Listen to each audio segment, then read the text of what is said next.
സപ്തമാതാക്കളിൽ അഞ്ചാമത്തെ ദേവിയാണ് വാരാഹി ദേവി.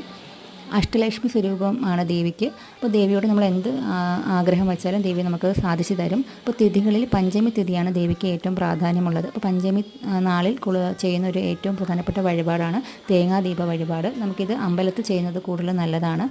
അല്ലെന്നുണ്ടെങ്കിൽ അടുത്ത അമ്പലമില്ലെന്നുണ്ടെങ്കിൽ വാരാഹി ദേവി ക്ഷേത്രം ഇല്ലെന്നുണ്ടെങ്കിൽ നമുക്ക് വീട്ടിൽ ചെയ്യാവുന്നതാണ്. ഒരു നിലവിളക്ക് കൊളുത്തി ദേവിയെ സങ്കല്പിച്ചിട്ട് അതിന് മുന്നിൽ ഒരു തട്ടത്തിലോ അല്ലെങ്കിൽ വാഴയിലോ പച്ചരി വെച്ച് ഒരു തേങ്ങ രണ്ടായിട്ട് മുറിച്ച് അതിൽ നെയ്യ് ഒഴിച്ച് വടക്കോട്ട് തിരിയിട്ട് കൊളുത്താവുന്നതാണ്. ഒറ്റ തിരിയിട്ട് കൊളുത്തിയാൽ മതിയാവും വീട്ടിൽ ചെയ്യുകയാണെങ്കിൽ. ഇത് അമ്പലത്തിലായതുകൊണ്ട് 5 തിരിയിട്ട് തന്നെയാണ് നമ്മൾ ഈ വിളക്ക് കൊളുത്തുന്നത്. അപ്പോൾ ഇവിടെ ദുർഗാദേവിക്ക് തുല്യ പ്രാധാന്യമാണ് ഉള്ളത്. അപ്പോൾ ദേവിക്ക് വേണ്ടിയിട്ട് നവഗ്രഹ ദീപ വിളക്കാണ് ഞാൻ കൊളുത്തുന്നത്.